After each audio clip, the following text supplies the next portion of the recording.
Hello friends, सब कुछ channel में एक बार फिर से आपका स्वागत है। जैसा कि आप सभी को पता है कि 29 फरवरी 2020 को 11 बीपीएस के तहत 15% के वेज रिवीजन पर आईबीए और यूएफबीयू के बीच में सहमति बन गई है। और इसके अलावा किस किस पॉइंट्स पर आईबीए और यूएफबीयू के बीच में सहमति बन गई है, ये जानने के लिए देखते रहिए हमारा ये वीडियो। और ये जो सारी डिटेल्स हैं ये सीएचवी ने बताई हैं। और हमारे चैनल को सब्सक्राइब करना ना भूलें।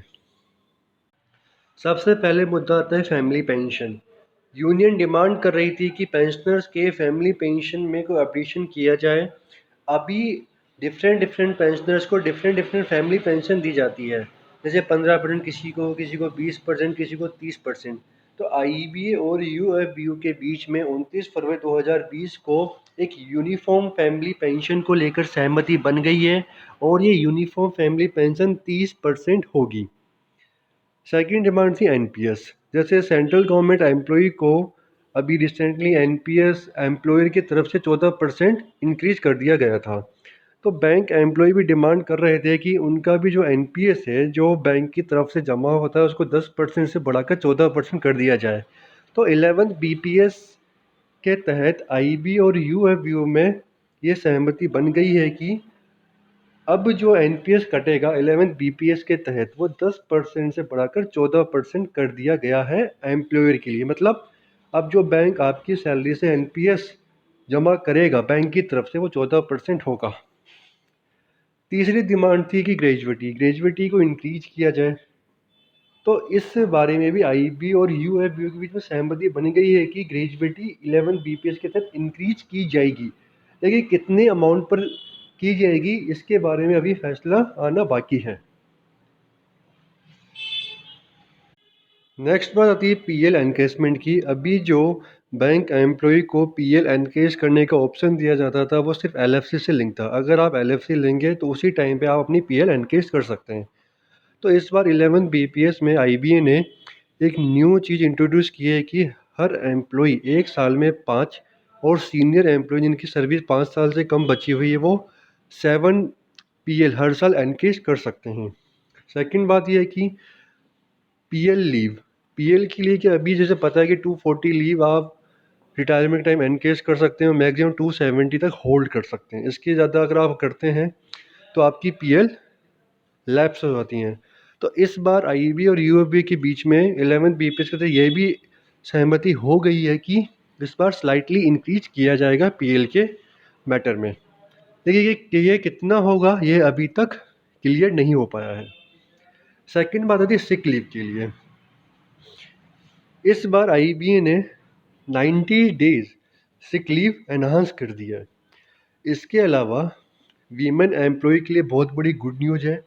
ऐसी वीमेन एम्प्लॉय जिनका बच्चा 8 साल तक का है, अगर वो बच्चा किसी भी कंडीशन में बीमार होता है तो उसके केयर के लिए भी वीमेन एम्प्लॉय सिक लीव ले सकती हैं। उन्हें किसी सर्टिफिकेट सबमिट करने की रिक्वायरमेंट नहीं होगी। ये बहुत बड़ी गुड न्यूज़ है वीमेन एम्प्लॉय के लिए। अब बात आती है मैटरनिटी लीव के लिए।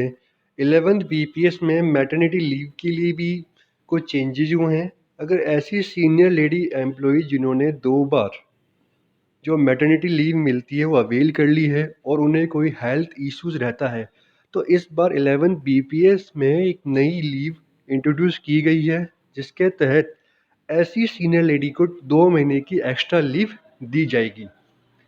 इसके अलावा यंग लेडी एम्प्लॉय के लिए भी गुड न्यूज़ है। अगर वो कोई चाइल्ड अडॉप्ट करती हैं तो उन्हें 9th मंथ की मैटरनिटी लीव दी जाएगी।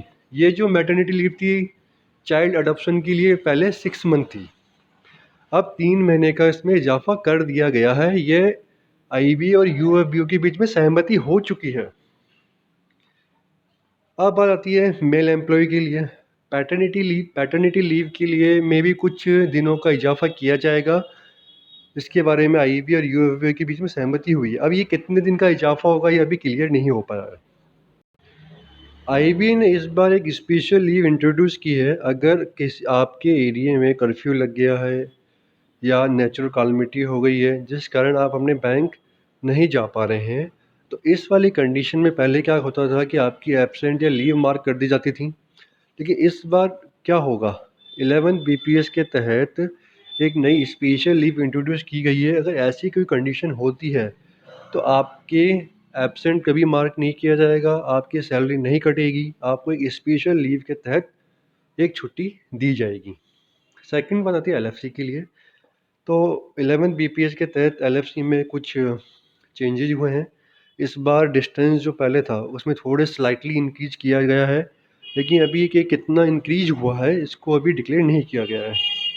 इसके अलावा पहले लोकल जो अपन साइट सीइंग करते थे वहाँ घूमने के वो पैसे नहीं मिलते थे, तो इस बार 11 बीपीएस में लोकल साइट सीइंग के पैसे दिए जाएंगे।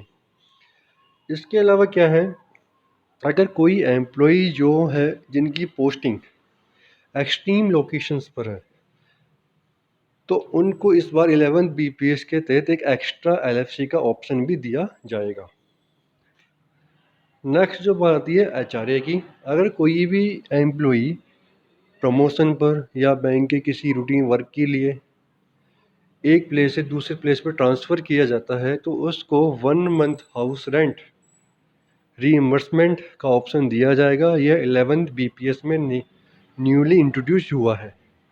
तो अब तक 11th बीपीएस में ये सारी चीज़ें हुई हैं और ये सारी चीज़ें एआईबी के नेता सीएचवी ने डिक्लेयर किया है।